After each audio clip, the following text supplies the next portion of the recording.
अस्सलाम वालेकुम नाजरीन, सईद बलोच एक नई वीडियो के साथ आपकी खिदमत में हाजिर है। नाजरीन, आज सुप्रीम कोर्ट ऑफ पाकिस्तान से दो बड़ी अहम खबरें आपके साथ शेयर करेंगे।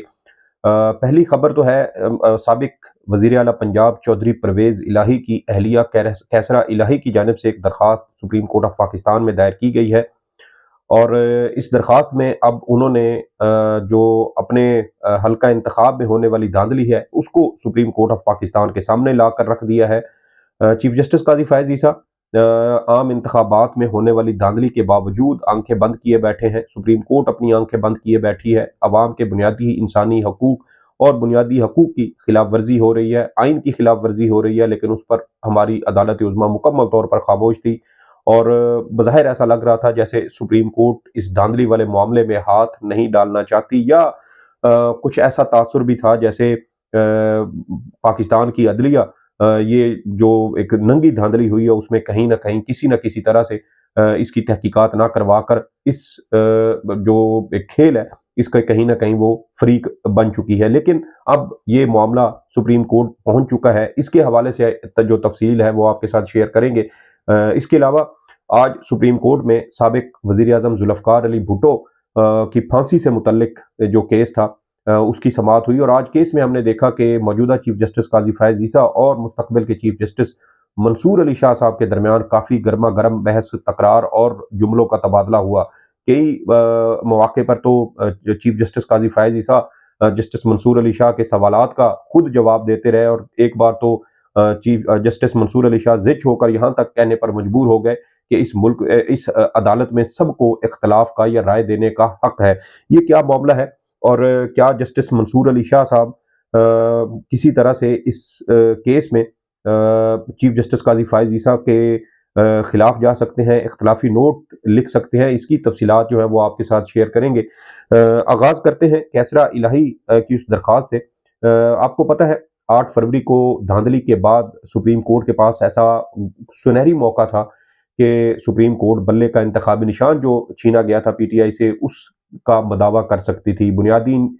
जो हकूक हैं उसका तहफ़्फ़ुज़ किया जा सकता था, अवाम के मैंडेट का तहफ़्फ़ुज़ किया जा सकता था, आइन की जो बार बार खिलाफ वर्जी हो रही थी उसको रोका जा सकता था। लेकिन हमने देखा कि सुप्रीम कोर्ट ऑफ पाकिस्तान ने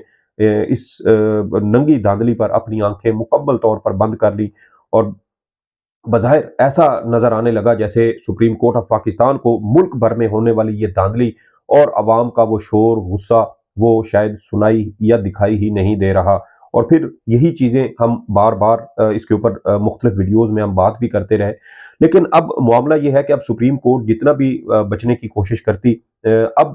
वो दरख्वास्त गुजार जो है वो खुद सुप्रीम कोर्ट पहुंच चुके हैं, और अब मामला सुप्रीम कोर्ट में दायर कर दिया गया है। बड़ी अहम डिवेलपमेंट सामने आई है, और साबिक वजीर आला पंजाब चौधरी परवेज़ इलाही की अहलिया कैसरा इलाही की जानिब से ये दरख्वास्त सुप्रीम कोर्ट ऑफ पाकिस्तान में आज दायर की गई है, जिसमें उन्होंने अपने हल्का NA 64 64 गुजरात में होने वाली धांधली का मामला सुप्रीम कोर्ट ऑफ पाकिस्तान में चैलेंज किया। और दरख्वास्त में कैसरा इलाही की जानिब से अदालत उज़्मा से ये इस्तदा की गई है कि इंतखाबात में कामयाब उम्मीदवार डिक्लेयर किया जाए, यानी कैसरा इलाही को सुप्रीम कोर्ट ऑफ पाकिस्तान कामयाब उम्मीदवार करार दे। और उन्होंने दरख्वास्त में मजीद कहा है कि इंतखाबी नताइज फार्म 45 के मुताबिक जारी करने का हुक्म दिया जाए।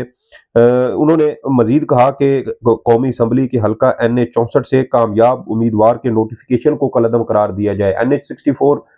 सालेक हुसैन साहब उनके मुकाबले में थे, और उनको जो कैसरा इलाही हैं उसके मुकाबले में इंतहाई कम वोट पड़े। लेकिन हमने देखा कि जिस तरह पूरे पाकिस्तान में ये धांधला फेरा गया, झुर्लू फेरा गया, और अवाम के हक राय दही की बदतरीन तरीके से उसकी जो है वो खिलाफ वर्जी की गई। और इसी तरह कैसरा इलाही को कामयाब उम्मीदवार ज़ाहिर करने की बजाय उन्हें हरवा दिया गया, और फिर सालेक हुसैन को उस हल्के से कामयाब करवा दिया गया। दरख्वास्त में कैसरा इलाही सुप्रीम कोर्ट ऑफ पाकिस्तान से ये मौक़िफ़ इख्तियार करती हैं कि इंतखाबी अमल में दरख्वास्त गुजार के जो इंतखाबी अमल है उसमें मुख्तलिफ इकदामात के जरिए रुकावटें खड़ी की गई। ये तो हमें बहरहाल साथ साथ पता चल रहा था कि सालेक हुसैन साहब निगरान वजीर आला पंजाब के जरिए, मोहसिन नकवी के जरिए मुख्तलिफ हीले बहानों से बड़े चुन चुन कर वो सारे इंतजामात कर रहे थे कि वो किसी तरीके से अपनी कामयाबी को मुमकिन बनाएं। لیکن پھر جب 8 فروری کو عام انتخابات ہوئے اور عوام کی جانب سے پی ڈی ایم یا ان کی اتحادی جماعتوں کو مکمل طور پر مسترد کر دیا گیا، تو پھر اس دوران صالح حسین صاحب بھی جو ہیں وہ عبرتناک شکست سے دوچار ہوئے۔ ان کی تمام تر کوششیں، ان کی تمام تر رکاوٹیں جو انہوں نے کیسرا الہی صاحبہ کے راستے میں کھڑی کی، وہ عوام نے زمین بوس کر دیں۔ اور اسی حوالے سے کیسرا الہی کہتی ہیں کہ میرے پاس اپنے حلقے کے تمام فارم 45 موجود ہے۔ فارم 45 کے مطابق میں نے یعنی کیسرا الہی نے 1,61,976 ووٹ حاصل کیے ہیں، جبکہ کامیاب قرار دیے گئے امیدوار نے صرف 30,721 ووٹ لیے۔ یعنی کیسرا الہی اپنے جو مخالف امیدوار تھے، جنہیں زور زبردستی سے جیل سازی کر کے حلقے میں کامیاب امیدوار ظاہر کیا گیا، اس سے 1,31,000 ووٹوں کی لیڈ پر تھیں، اور اس کے باوجود کیسرا الہی کو اس حلقے میں ہروا دیا گیا۔ تو آپ اندازہ کریں کہ عوام کے مینڈیٹ کی کتنے بڑے لیول پر دھاندلی کی گئی، اور اب یہ ساری چیزیں سپریم کورٹ آف پاکستان کے سامنے رکھی گئی ہیں۔ دیکھنا یہ ہے کہ چیف جسٹس قاضی فائز عیسیٰ کا بھی اب یہ امتحان ہے کہ آپ نے خود تو عوام کے حقوق کا تحفظ نہیں کیا، آپ نے خود تو جو آئین پاکستان ہے اس کا تحفظ نہیں کیا، آپ نے بنیادی حقوق کی خلاف ورزی کو نہیں روکا، آپ نے آئین کی خلاف ورزی اور آئین شکنی کو آپ نے روکنے کی کوشش نہیں کی۔ لیکن اب اگر آپ کے سامنے یہ درخواست آ گئی ہے تو اب دیکھنا یہ ہے کہ کیا آپ ان مظلوم لوگوں کو انصاف فراہم کرتے ہیں، یا اب اس میں بھی سپریم کورٹ آف پاکستان کسی قسم کی کوئی رکاوٹ ڈالتی ہے۔ ویسے میری اپنی جو ذاتی ایک رائے ہے وہ یہ ہے کہ مجھے قاضی صاحب سے انصاف کی کسی قسم کی کوئی امید نہیں ہے، اور اس کی وجہ یہ ہے کہ ہم نے گزشتہ 7-8 سال سے سپریم کورٹ کور کر رہے ہیں، ہم متعدد مواقع پر چیف جسٹس قاضی فائز عیسیٰ صاحب کو دیکھ چکے ہیں، اور ان کا طرز عمل بھی بڑی اچھی طرح سمجھتے ہیں، دیکھتے ہیں، ان کو بڑی قریب سے ہم نے ان کو دیکھا ہے، ان کا مشاہدہ کیا ہے، اب بھی ان کو ہم بغور ان کو دیکھتے رہتے ہیں، باڈی لینگویج کو دیکھتے ہیں، سمجھتے ہیں، طرز عمل کو دیکھتے سمجھتے ہیں۔ تو مجھے ذاتی کیپیسٹی میں اگر آپ کہیں کہ میں اگر اپنی رائے دوں کہ کیا پی ٹی آئی کو سپریم کورٹ آف پاکستان سے کسی قسم کا انصاف ملے گا، تو میری رائے نفی میں ہوگی، کیونکہ مجھے امید نہیں ہے کہ supreme court of Pakistan P T I کو کسی قسم کا کوئی انصاف فراہم کرنے کی پوزیشن میں ہے۔ اگرچہ سپریم کورٹ کر سکتی ہے، سارے اختیارات سپریم کورٹ کے پاس ہے، لیکن سپریم کورٹ شاید انصاف نہیں کرے گی۔ بہرحال کیسرا الہی جو ہے وہ اپنی درخواست میں آگے مزید کہتی ہیں کہ الیکشن کمیشن نے میری درخواست پر میری موجودگی میں آر او کو نتائج جو انتخابی نتائج ہیں وہ تیار کرنے کی ہدایت کی۔ آر او کے پاس موجود فارم 45 ہمارے فارم 45 سے مختلف ہے۔ یہ وہی چیزیں ہیں جس کی نشاندہی کمشنر راولپنڈی نے بھی اپنے بیان میں کی تھی، اور کہا تھا کہ انتخابات کے 10 روز کے بعد بھی دھاندلی کا عمل جاری ہے، فارم 45 اور فارم 47 تیار کیے جا رہے ہیں۔ نئے بیلٹ پیپر کی چھپائی کے بھی پچھلے دنوں آپ کو یاد ہوگا ویڈیو سامنے آئی تھی، تو اس سے بھی آپ اندازہ لگا سکتے ہیں کہ اگر چودھری سالک کے جو فارم 45 ہے، یا جو آر او کے پاس فارم 45 ہے، وہ اگر مختلف ہے، کیسرا الہی اور اس طرح کے جو دیگر امیدوار ہیں اگر ان کے فارم 45 سب کے ایک جیسے ہیں اور آر او سے مختلف ہے، تو اس کا مطلب یہ ہے کہ آر او اس ننگی دھاندلی میں، اس جیل سازی میں براہ راست ملوث ہے۔ پکڑنا انتہائی آسان ہے، ساری چیزیں عوام کے سامنے ہیں، اداروں کے سامنے ہیں، سب کی آنکھوں کے سامنے یہ سارا کھیل کھیلا گیا۔ پکڑنا ذمہ داروں کو کوئی مشکل نہیں ہے، نیت کا فقدان ہے۔ اگر نیت سپریم کورٹ تھوڑی سی کر لے، کیونکہ انہی ججز نے ایک دن کرسی سے اترنا ہے، اللہ کے حضور تو سب نے پیش ہونا ہے۔ لوگ ڈاکے مار کے، عوام کے مینڈیٹ پہ ڈاکے مار کے جو قرآن مجید پہ حلف لے رہے ہیں، آئین پاکستان کے تحت اللہ اور اس کے رسول کو حاضر و ناظر جان کے جھوٹے حلف اٹھا رہے ہیں، کیا ان کو یہ خوف نہیں ہے کہ ایک دن انہوں نے بھی اللہ کی بارگاہ میں پیش ہونا ہے اور اس ساری دھاندلی کا انہوں نے جواب دینا ہے؟ کیسرا الہی کہتی ہیں کہ آر او نے دوبارہ گنتی کی درخواست ہماری درخواست مسترد کر دی۔ الیکشن کمیشن نے بھی اس حوالے سے الیکشن کمیشن میں درخواست دی، لیکن الیکشن کمیشن نے بھی ان کی یہ درخواست مسترد کر دی۔ اب یہ معاملہ سپریم کورٹ آف پاکستان میں ہے۔ دیکھنا یہ ہے کہ آئندہ جب اس کیس کی سماعت ہوگی تو جو بھی اہم پیش رفت ہوگی وہ آپ کے ساتھ شیئر کریں گے۔ اس کے علاوہ جو دوسری اہم خبر ہے وہ ہے ذوالفقار علی بھٹو جو ریفرنس ہے اس سے متعلق۔ آج کیس کی سماعت کے دوران ہم نے متعدد مواقع پر ایسے دیکھا کہ جسٹس منصور علی شاہ جو چیف جسٹس قاضی فائز عیسیٰ کے بعد چیف جسٹس پاکستان بنیں گے، ان میں اور چیف جسٹس قاضی فائز عیسیٰ میں آج بڑی گرم بحث تکرار بھی ہوئی، اور بظاہر جسٹس منصور علی شاہ صاحب جو یہ سمجھتے ہیں شاید کہ اگر supreme court of Pakistan Zulfikar Ali Bhutto reference case को के ऊपर कोई राय देती है और इस जुल्फ़िकार अली भुट्टो की सज़ा को कलअदम करार दिया जाता है या उसको गैर कानूनी करार दिया जाता है, तो फिर सुप्रीम कोर्ट ऑफ पाकिस्तान में एक फ्लड गेट खुलेगा और जो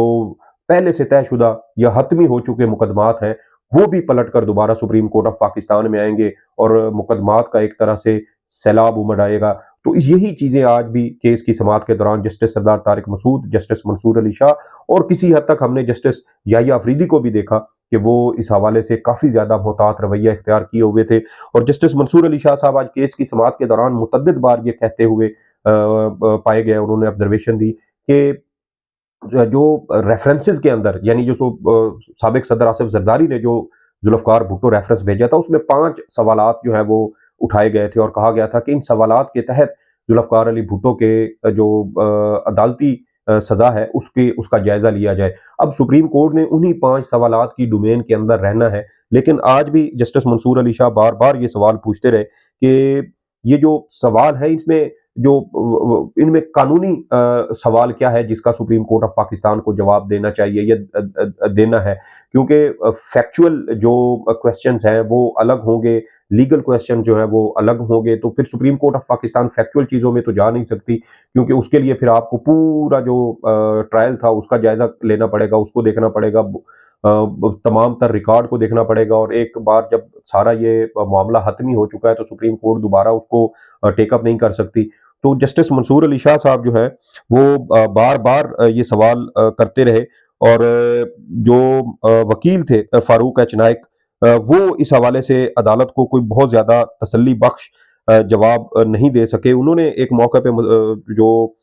फारूक एच नाइक हैं उन्होंने कहा कि नसीम हसन शाह ने एक मौका पर कहा कि फौज आए तो कहती है कि अदालत हमारे मामले में दखल अंदाजी नहीं कर सकती। नसीम हसन शाह ने यह भी कहा कि मार्शल लॉ में अदलिया जर्नैलों के मतहत होती है, जिस पर जस्टिस मंसूर अली शाह जो इस बेंच के रुकन हैं उन्होंने कहा कि सवाल ये है कि इंसाफ का कत्ल हुआ है। सवाल ये है कि इंसाफ के कत्ल का मदावा कानून साजी से किया जा सकता है, पार्लियामेंट कानून बना दे कि अदालती फैसले को दोबारा देखा जाए। हम इस हक में है कि नाइंसाफी हुई तो उसका मदावा होना चाहिए। हमें तरीका तो बताएं, अभी तक ये पता नहीं चल रहा कि कानूनी सवाल क्या है। यही वो चीज़ है जो आज जस्टिस मंसूर अली शाह साहब बार बार पूछते रहे और हमें वहां से एक तासुर मिला कि जस्टिस मंसूर अली शाह साहब बहुत ज़्यादा इस हवाले से मुहतात नज़र आते हैं। आज बज़ाहिर ऐसा लग रहा था कि जैसे जस्टिस मंसूर अली शाह साहब की जो आज की ऑब्जर्वेशन है उससे मैं ये भी एक झलक मिली कि शायद जस्टिस मंसूर अली शाह साहब कहीं इस रेफरेंस में अपना इख्तलाफी नोट ना लिख दें, क्योंकि मंसूर अली शाह साहब शायद ये समझते हैं कि वो 3 साल से ज़ायद अरसे के लिए वो चीफ जस्टिस पाकिस्तान बनेंगे, तो अभी अगर चीफ जस्टिस काजी फायज ईसा अक्सरियत की बुनियाद पर इस रेफरेंस पर कोई राय देते हैं तो फिर उसके जो कंसिक्वेंसेस होंगे वो अल्टीमेटली आने वाले चीफ जस्टिस यानी जस्टिस मंसूर अली शाह साहब को देखना पड़ेंगे। वो 3 साल से ज़ायद अरसे के लिए सुप्रीम कोर्ट के चीफ जस्टिस बनेंगे और फिर उनके अरसे में ऐसी बहुत सारी ड्रामाई किस्म की तब्दीलियां हो सकती हैं, बहुत सारे नए मुकदमात दोबारा अदालतों में आ सकते हैं, बहुत सारे तयशुदा मुकदमात जो हतमी हो चुके हैं जिस पर सुप्रीम कोर्ट के अहकामात पर अमल दरामद भी हो चुका हो, अगर वो दोबारा से सुप्रीम कोर्ट पहुंच जाए तो पहले ही 54,000 के से जायद मुकदमात इस वक्त सुप्रीम कोर्ट में जेर अल्तवा हैं, तो जब नए मुकदमात का एक सैलाब आएगा तो फिर वो तादाद मजीद बढ़कर उसमें हज़ारों का मजीद इजाफा हो सकता है। इसीलिए जस्टिस मंसूर अली शाह साहब आज जो फारूक एच नाइक थे उनसे ये सवाल करते रहे और उन्होंने कहा कि ट्रायल गलत हुआ, ये एक फैक्चुअल सवाल अपनी जगह पर मौजूद है, लेकिन ये कानूनी सवाल नहीं है। तमाम शवाहिद देखना, हकायक का जायजा लेना होता है और इसके अलावा एक मौके पर जस्टिस मंसूर अली शाह साहब और जो चीफ जस्टिस हैं काजी फायज ईसा साहब, उनके दरमियान भी बहस तकरार हुई और इसी हवाले से एक मौके पे चीफ जस्टिस काजी फायज ईसा साहब ने जो है वो जब जस्टिस मंसूर अली शाह साहब को वो टोक रहे थे और उनकी बात के जवाब में वो जवाब दे रहे थे, तो उस पर फिर जस्टिस मंसूर अली शाह साहब को ये भी एक मौके पे कहना पड़ा कि इस बेंच के अंदर तमाम जो जजेस हैं उनको राय देने का हक हासिल है। तो ये सिनेरियो जो है वो सुप्रीम कोर्ट ऑफ पाकिस्तान में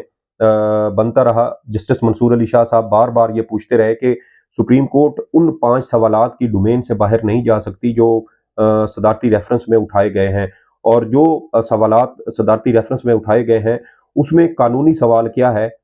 سپریم کورٹ کا یہ 9 رکنی لارجر بینچ کیسے ان سوالات کے اوپر جو ہے وہ رائے دے گا۔ تو اب معاملہ کافی جو ہے وہ نمٹ چکا ہے۔ آج 4 وکلا کے جو دلائل ہیں وہ مکمل ہو چکے ہیں، دیگر